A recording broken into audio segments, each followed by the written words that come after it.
Olá, sejam muito bem-vindos a mais um estudo promovido pelo Centro Espírita Bezerra de Menezes, o Apóstolo do Bem. Se você ainda não é inscrito em nosso canal, inscreva-se. E não esqueça de clicar no sininho de notificações para poder receber um lembrete todas as vezes que um vídeo for lançado. Se puder também, compartilhe este vídeo e todos os demais vídeos com seus amigos e familiares que possam se beneficiar dos estudos que têm sido feitos pela casa. Muito obrigado e que Jesus abençoe a todos. Caríssimas irmãs, caríssimos irmãos, dando prosseguimento às palestras virtuais do Centro Espírita Bezerra de Menezes, o Apóstolo do Bem, hoje estudaremos o tema Obsessão, Instalação e Cura. Façamos antes a nossa prece. Jesus, Divino Amigo, Mestre Senhor, uma vez mais, rogamos a tua bênção e a tua assistência fraternal e amorosa em mais um estudo, para que consigamos, Senhor, ampliar o nosso entendimento acerca dos postulados espíritas e do teu evangelho de amor. Ajuda-nos, Senhor, para que cada vez mais nos esforcemos no estudo, no aprendizado e na vivência prática dos teus ensinamentos. Que a tua paz, que o teu amor envolva todos nós agora e sempre. Que assim seja. Bom, obsessão, instalação e cura. No Livro dos Espíritos, na questão 459, Kardec indaga a espiritualidade. Influem os espíritos em nossos pensamentos e atos? E a espiritualidade responde: muito mais do que imaginais. Influem a tal ponto que de ordinário são eles que vos dirigem. Muito mais do que imaginais. Influem a tal ponto que de ordinário são eles que vos dirigem. Nós vemos assim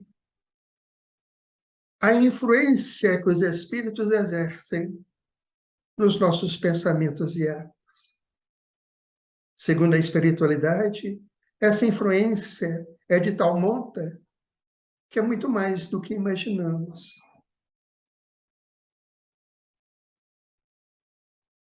É preciso, nesse ponto, ressaltar que a influência dos espíritos na nossa vida pode ser boa, equilibrada, estimulando-nos ao bem, ou pode ser uma influência perniciosa que nos induz aos erros, às quedas.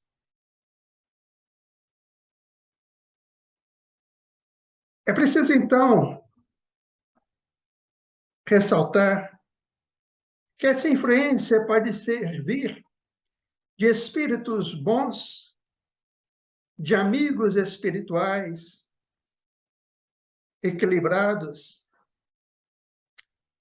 de espíritos nobres, que sempre procuram nos incentivar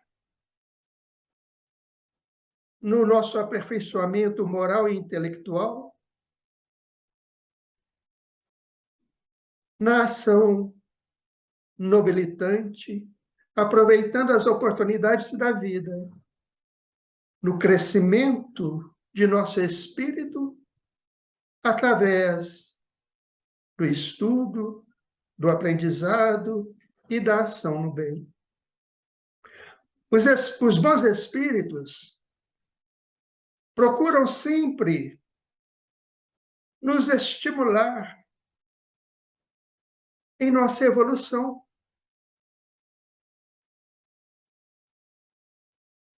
Sugerindo sempre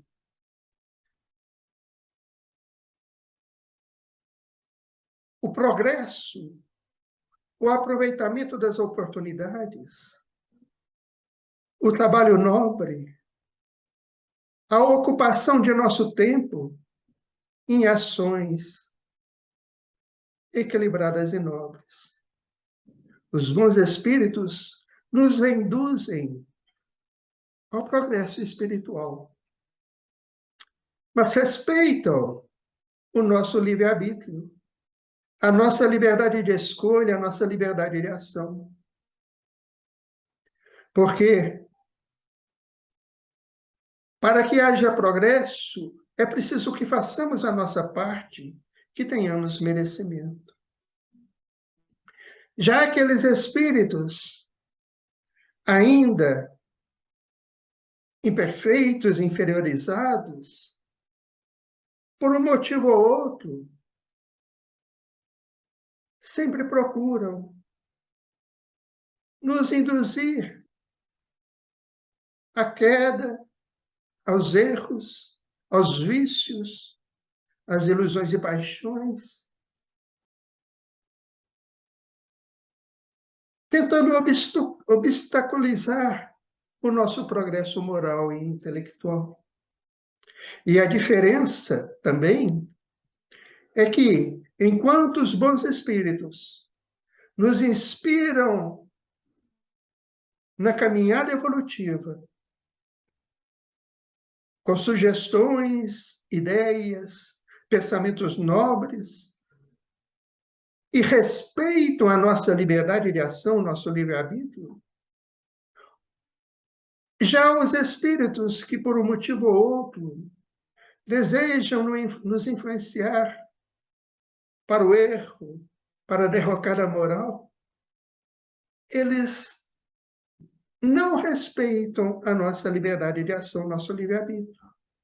Antes, procuram impor as suas vontades sobre a nossa. No livro dos Médiuns, no capítulo 23, item 237, Kardec nos diz sobre a obsessão, que é o domínio que alguns espíritos logram adquirir sobre certas pessoas. Nunca é praticada senão pelos espíritos inferiores, que procuram dominar. Os bons espíritos nenhum constrangimento infligem. Ou seja, a obsessão se caracteriza pelo domínio que alguns espíritos exercem sobre as pessoas, induzindo-as ao erro. Então, a obsessão, sendo uma influência perniciosa ou nociva, que induz ao erro e à queda, elas só infligem, pois respeitam o nosso livre-arbítrio.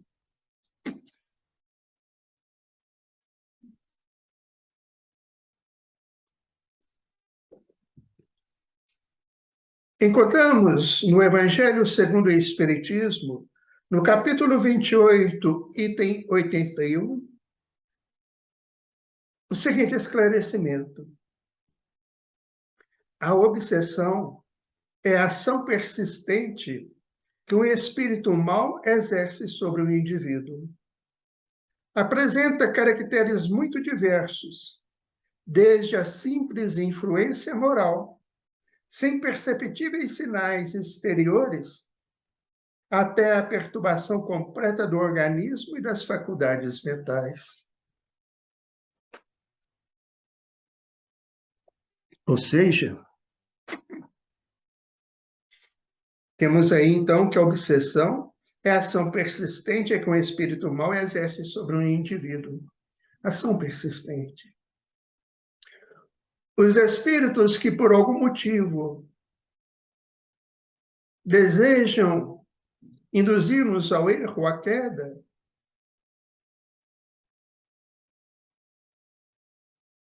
impondo-nos aflições, sofrimentos, eles exercem essa ação de forma persistente.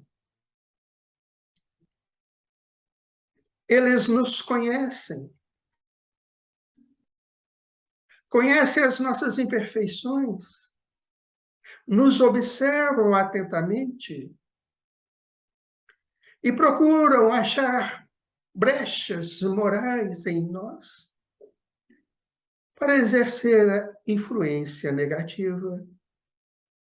E é uma ação persistente, eles não desistem fácil. Mesmo que no início nós consigamos resistir, eles persistem no objetivo, por algum motivo que veremos em seguida.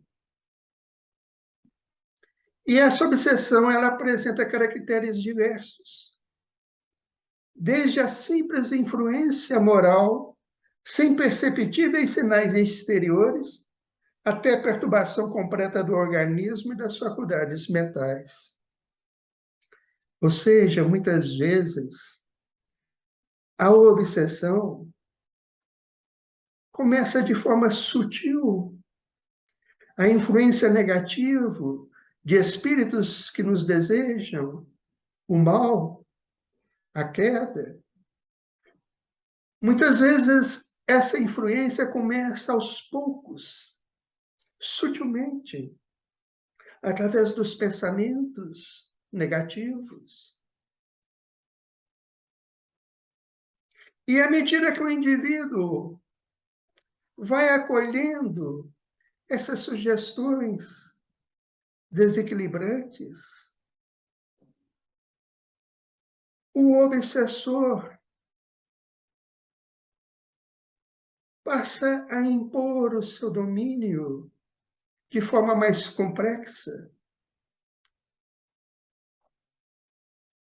até que chegue, muitas vezes, a uma obsessão bem mais complexa, em que o espírito obsessor já consegue impor a sua vontade sobre o obsidiado, o que, em muitos casos, essa obsessão chega a tal ponto, o domínio da vontade do espírito obsessor sobre o obsidiado chega muitas vezes a tal ponto que causa perturbações visíveis nas faculdades mentais e muitas vezes até no próprio organismo, causando enfermidades decorrentes do desequilíbrio psíquico do obsidiado.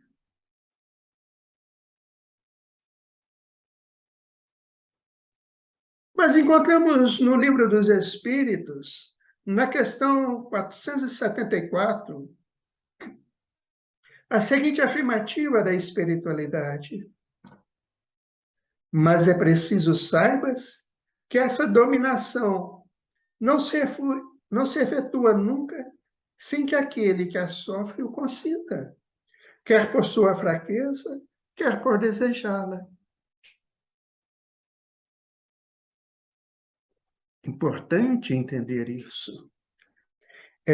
Mas é preciso que saibas que essa dominação não se efetua nunca sem que aquele que a sofre o consinta, quer por sua fraqueza, quer por desejá-la. Por que isso? Porque entendemos que para que haja a obsessão, que ela se instale, é preciso que o indivíduo dê sintonia, acolha as sugestões negativas do espírito obsessor.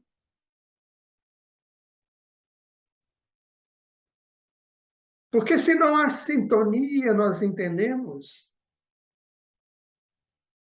não há como ocorrer a instalação da obsessão. O espírito que deseja obsidiar alguém, ele pode, muitas vezes,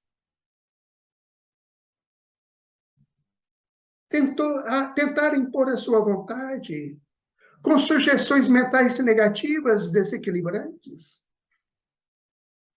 Mas se o encarnado não acolhe essas sugestões, se o encarnado está na sua vida com a conduta equilibrada, aproveitando as oportunidades no bem, se as suas atitudes são equilibradas e nobres, se ele não oferece assim sintonia ao espírito obsessor, não há como entendermos essa obsessão se instalar. Entendemos que mesmo quando o propósito do espírito obsessor é de vingança, devido a prejuízo que causamos, ou que o indivíduo causou a ele em outras vidas,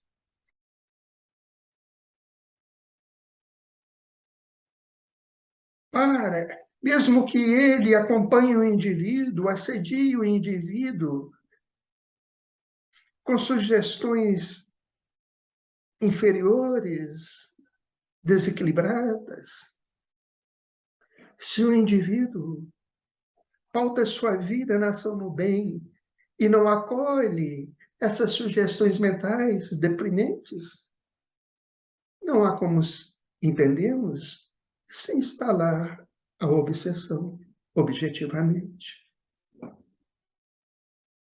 Ocorre, no entanto, que somos criaturas ainda muito inferiorizadas, que já cultivamos milênios durante séculos e séculos, vícios, comportamentos enfermiços. Trazemos em nossa íntimo, uma quantidade enorme de imperfeições, o que exige de nós permanente vigilância e oração na ação no bem. Ocorre que muitas vezes, geralmente, o nosso comportamento na vida não é tão equilibrado assim. E o espírito que deseja obsidiar alguém, ele o observa, acompanha, conhece o indivíduo. E conhece as suas fraquezas morais, as suas tendências negativas. E é aí que ele age. Mas, em síntese, essa dominação não se efetua nunca sem que aquele que a sofre o consinta. Ou seja, ainda que de forma inconsciente, mas ele acolhe as sugestões desequilibradas. Porque muitas vezes as suas atitudes na vida não são tão equilibradas assim. E aí ele propicia brechas mentais para a atuação do espírito obsessor.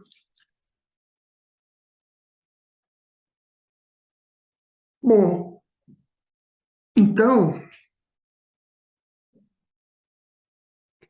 entendemos que a obsessão pode ter suas causas, a sua origem, pode ter raízes em vidas passadas, em existências anteriores, em que o indivíduo prejudicou outros,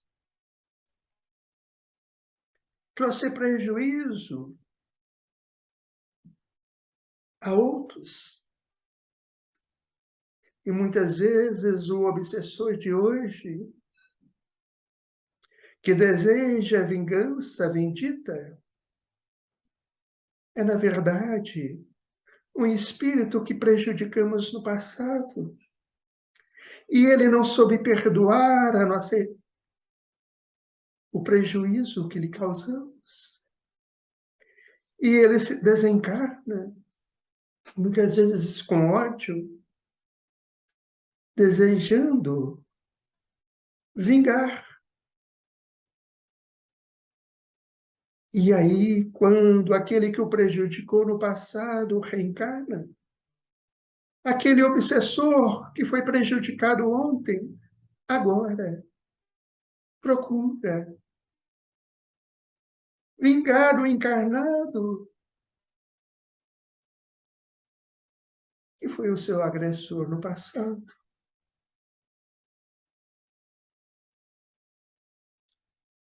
Pode também ser acompliciamento ou indução ao erro no passado, alguém, quando, com nossas atitudes inferiores em existências passadas, induzimos alguém ao erro, à queda, à derrocada moral, ou nos acompliciamos com indivíduos na prática do mal. E agora aqueles a quem induzimos ao erro, nos acompliciamos com ele, muitas vezes desejam impedir que avancemos no progresso espiritual, na transformação moral, para que ainda agora haja afinidade de condutas desequilibradas entre o encarnado e os desencarnados. Mas a obsessão nem sempre tem sua origem em vidas passadas. Pode também decorrer de comportamentos da vida atual. Quando alguém, com sua conduta atual desequilibrada, cultivando pensamentos negativos, cultivando ira, ódio, raiva, rancor, mágoa ou vícios, ele atrai para perto de si espíritos que também têm os mesmos propósitos negativos, enfermiços, atraindo assim obsessores com a conduta desequilibrada de agora.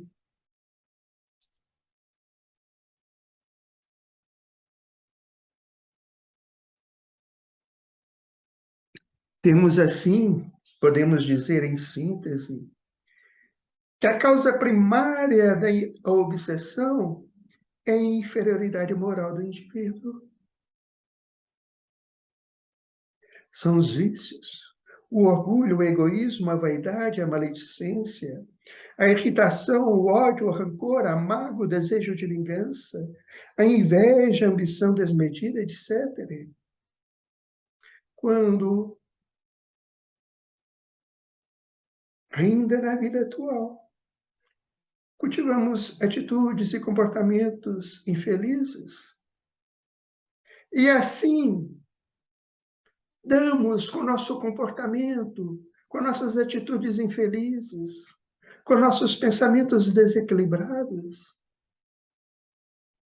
oferecemos brechas morais para a atuação dos espíritos obsessores, que por um motivo ou outro desejam a nossa queda, seja porque os prejudicamos no passado, seja porque os nossos comportamentos de hoje atraem espíritos afins, com os mesmos propósitos negativos, os mesmos vícios. Ou seja,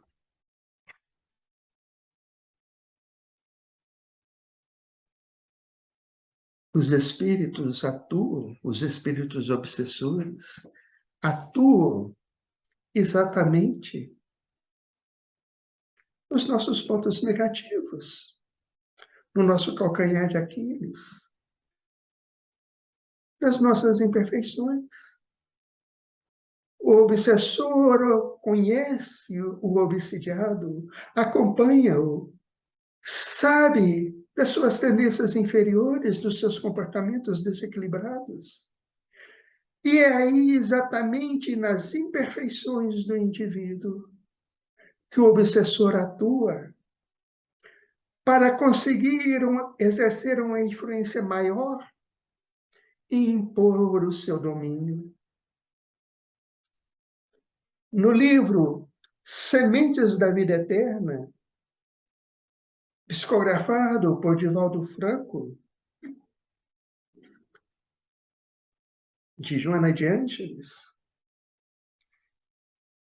ela nos fala sobre a obsessão sutil, dizendo: sutilmente, a princípio, em delicado processo de hipnose, a ideia obsidente penetra a mente do futuro hóspede, que, desguardado das reservas morais necessárias à manutenção de superior padrão vibratório, começa a dar guarida ao pensamento infeliz, incorporando as próprias concepções e traumas que vêm do passado, através de cujo comportamento cede lugar à manifestação ingrata e dominadora da alienação obsessiva.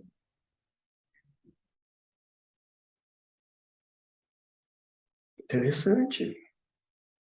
Sutilmente, a princípio, em delicado processo de hipnose, as sugestões mentais desequilibradas vão chegando na mente do indivíduo de forma persistente. E se o indivíduo dá guarida a essas sugestões enfermiças,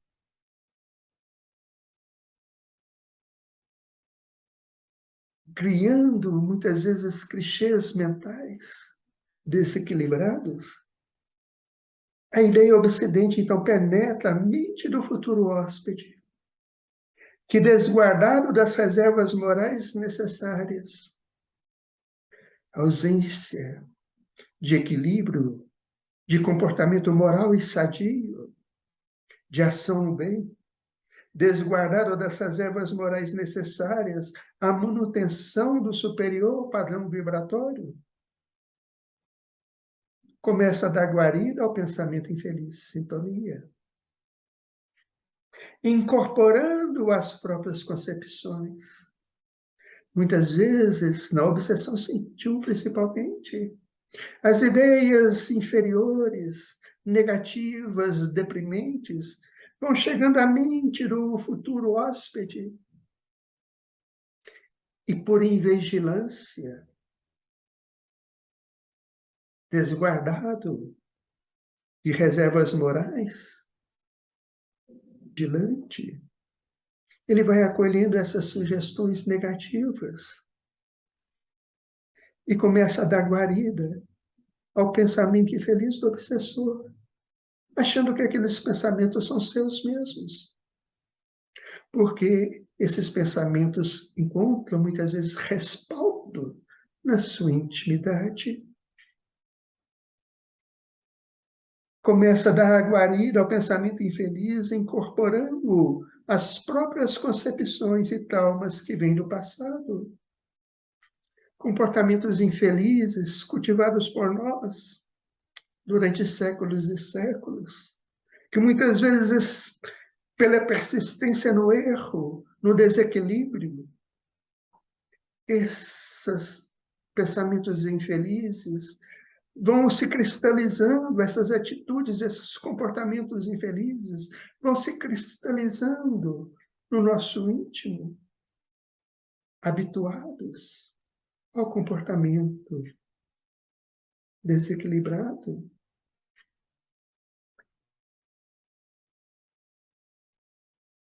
E esse comportamento cede lugar à manifestação ingrata e dominadora da alienação obsessiva. Ou seja, Então, nós vemos aí os pensamentos da obsessão sutil, são os pensamentos, muitas vezes, sugeridos sutilmente na mente do médium pelo espírito obsessor, sugeridos na mente do indivíduo. O indivíduo,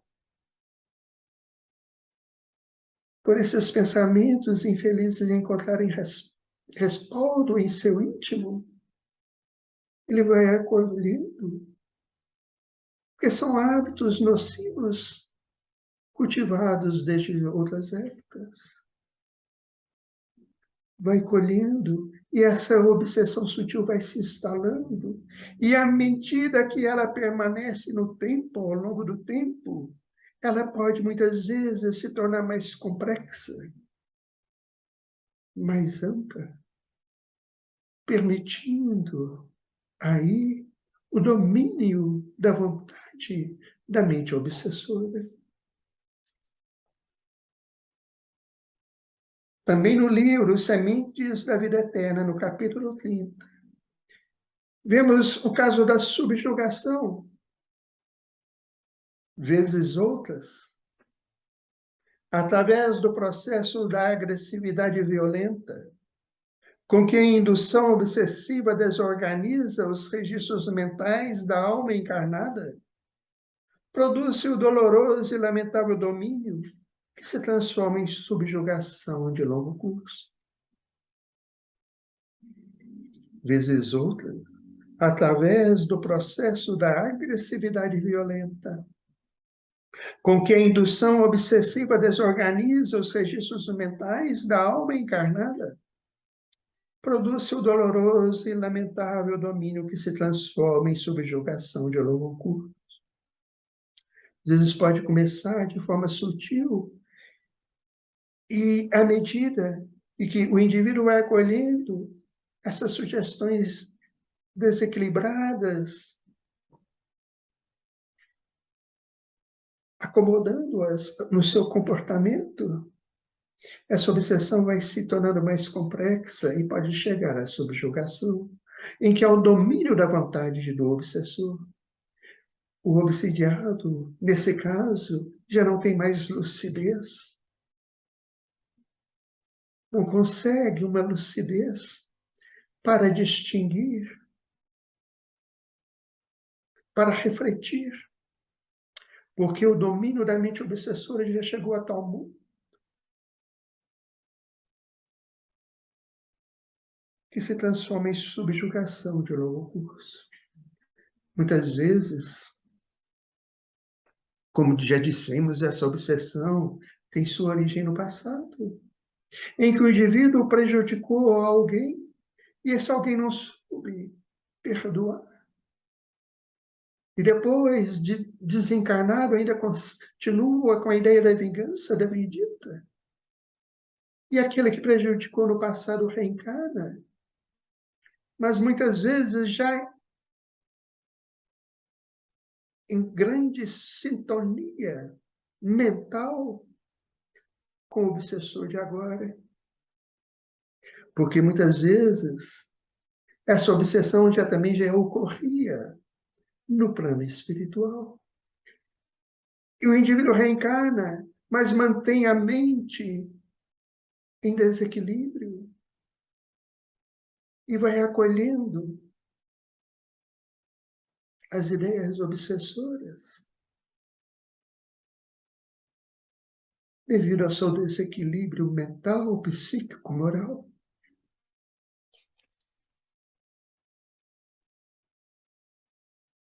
Então,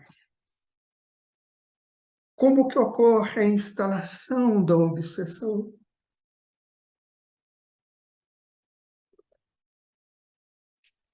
Os obsessores, muitas vezes, são treinados e conhecem técnicas obsessivas, técnicas de influência desequilibrada sobre o encarnado.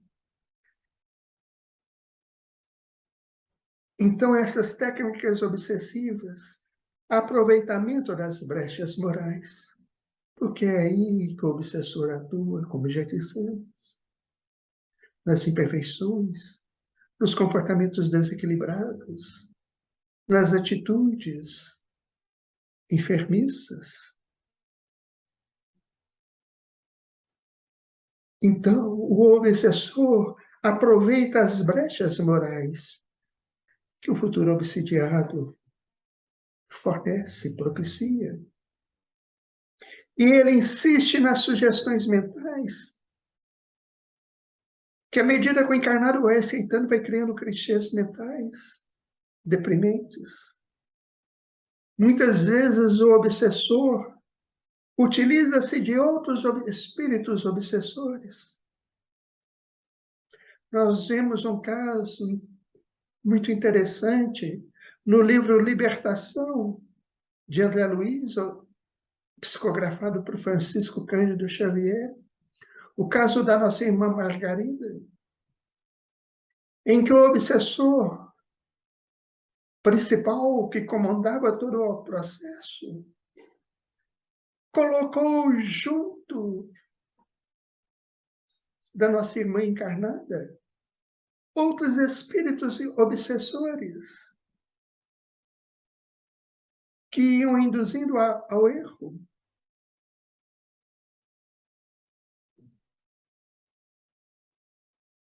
Então, o obsessor que comandava todo o processo nesse caso, ele utilizava-se também de outros espíritos que conheciam técnicas obsessoras e que ficavam ali no ambiente onde vivia a Margarida. E ali já era um processo de subjugação muito complexo.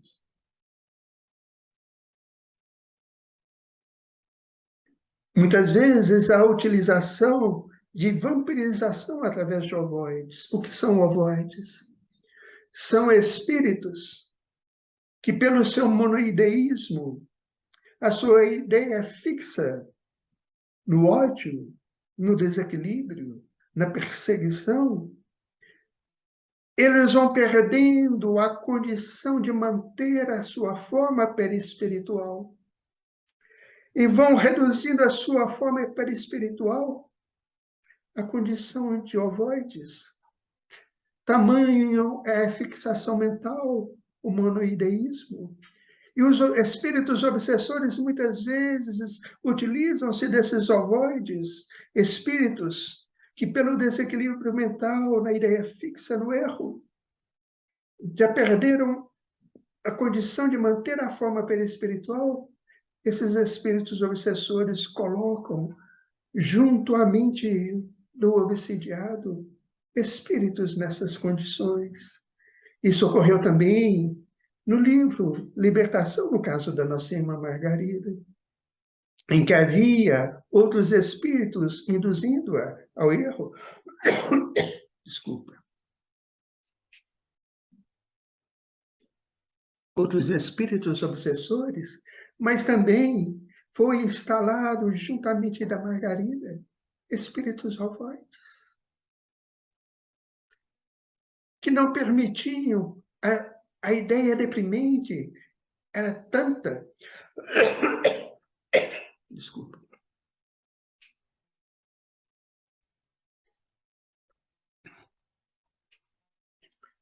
O desequilíbrio é tanto que já não permitia mais grande lucidez, maior lucidez à obsidiada. E geralmente também, muitas vezes, no processo obsessivo, o obsessor, a perseguição durante o sono físico, levando o obsidiado a sítios aterrorizantes do além.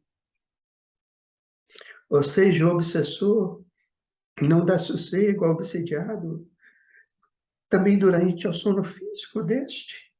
Ele aproveita o desprendimento do obsidiado pelo sono e o leva a regiões espirituais inferiores, deprimentes, aterrorizantes, para que o obsidiado permaneça cada vez mais com ideias deprimentes e negativas.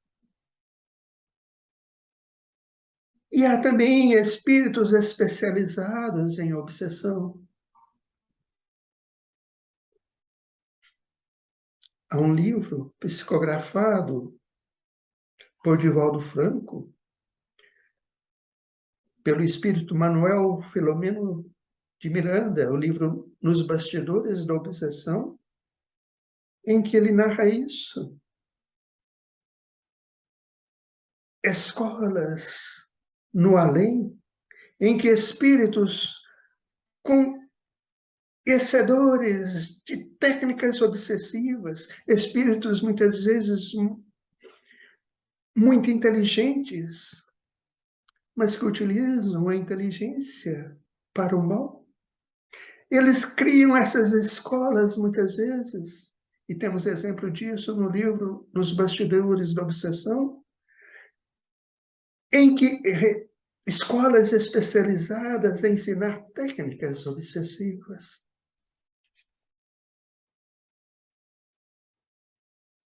Mas é preciso lembrar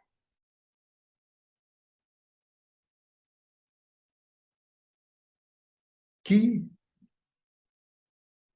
Deus não desampara nenhum dos seus filhos, que os bons espíritos sempre atuam procurando ajudar.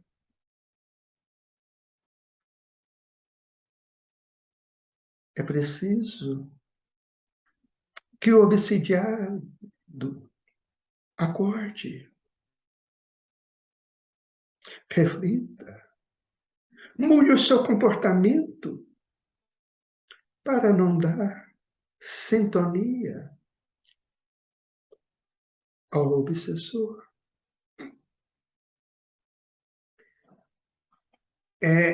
Então, a terapia desobsessiva. Como curar a obsessão?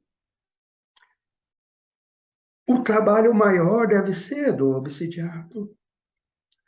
A espiritualidade superior ajuda sempre.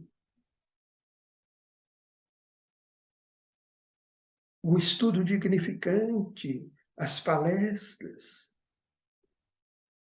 a leitura ajudam. Mas o principal passo é do obsidiado. Então, para fazer essa terapia obsessiva, é primeiro necessário o reconhecimento de que se está obsidiado. Ou seja, o obsidiário deve ter humildade e reconhecer que os seus comportamentos não são equilibrados. É preciso o obsidiário reconhecer a ação nociva e enfermiça dos pensamentos deprimentes, dos obsessores, ter humildade para reconhecer que está obsidiado e a vontade sincera de se libertar. Mas a vontade sincera, firme. É preciso que o obsidiado queira se libertar. E como que o obsidiado vai se libertar? Através da reforma íntima, da modificação de posturas e atitudes. Ele recebe ajuda enorme nas casas espíritas, através das palestras, do passe da água fluídica, o estudo nobre para ocupar os seus pensamentos com coisas nobilitantes é importante, o culto no lar. Mas é imprescindível que o obsidiado faça a sua parte. Que se o obsidiado não fizer a sua parte, não procurar se renovar, modificar a sua conduta, aí não adianta. Tratamento espiritual, passe e água fluida são recursos valiosos, mas é preciso que o obsidiado faça a sua parte, querendo realmente se libertar, buscando a reforma íntima, a modificação de posturas e atitudes e a ação no bem. Porque ele fazendo isso, ele já não dará mais sintonia ao espírito obsessor. Então, a terapia obsessiva baseia-se, em síntese, na transformação moral do obsidiado. É preciso que haja transformação moral. E a oração e vigilância. Oração diária, sincera, pedindo ajuda. Mas oração através também dos seus comportamentos melhores, modificando a sua postura, as suas atitudes diante da vida, trabalhando no bem, auxiliando o próximo. Então, transformação moral, oração e vigilância. Para terminar, há uma passagem no Evangelho de Mateus, no capítulo 12, versículos 43 a 45, muito importante, e que serve também para nós nesse estudo. Mateus 12, 43 a 45. E quando o espírito imundo tem saído do homem, anda por lugares áridos, buscando repouso e não encontra. Então diz: voltarei para minha casa de onde saí. E voltando, acha desocupada, varrida e adornada. Então vai e leva consigo outros 7 espíritos piores do que ele, e entrando habitam ali. E são os últimos atos desse homem piores do que os primeiros. Então, muitas vezes achamos que para curar a obsessão basta tirar o espírito obsessor.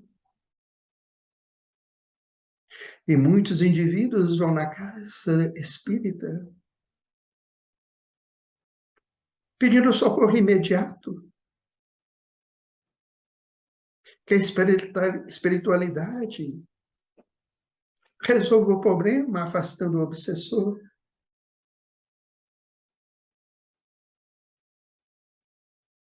Mas isso não basta. É preciso que o obsidiado faça a sua parte. Há casos até em que a espiritualidade afasta o obsessor por alguns tempo para dar oportunidade ao obsidiado de refletir, de ter um pouco de lucidez e refletir e modificar o seu comportamento.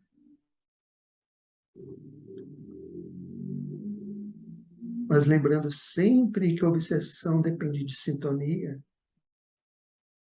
Mesmo que a espiritualidade afaste o obsessor, ou que este obsessor, por própria vontade, se afaste, por ter reconhecido o seu erro, por desejar melhorar, não resolve o problema do obsidiado. Se o obsidiado mantém a sua casa desocupada de princípios nobres,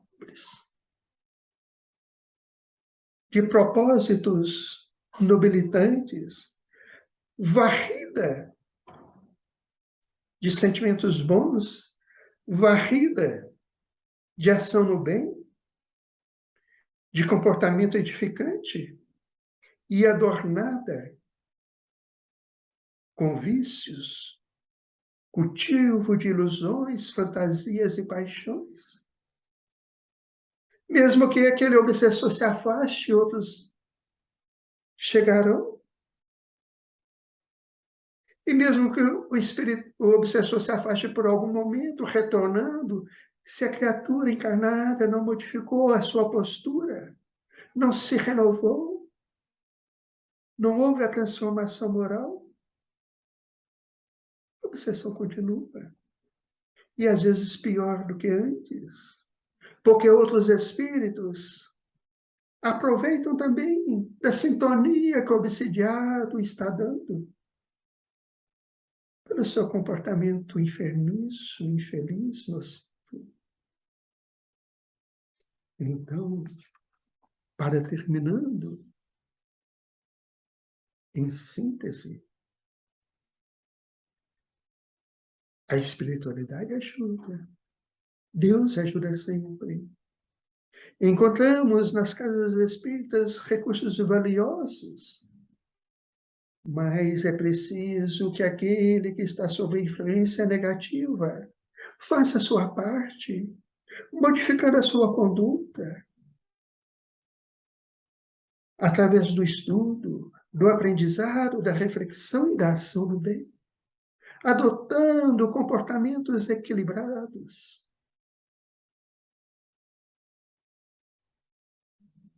para não dar brechas mentais, não dar mais brechas mentais para a influência negativa. Agradecemos assim a Jesus por mais esta oportunidade de reflexão e de aprendizado, pedindo ao Mestre amado, ajuda-nos, Senhor, para que nos esforcemos cada vez mais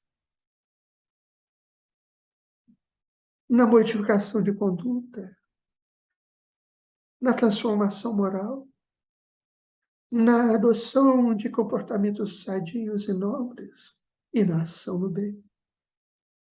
Auxilia-nos, Senhor Jesus, a vencermos a nós mesmos, a vencermos o homem velho que ainda há em nós, para que, modificando-nos, saibamos assimilar e aplicar o teu evangelho de amor à nossa própria conduta. Que a tua paz, que o teu amor envolva todos nós agora e sempre. Que assim seja.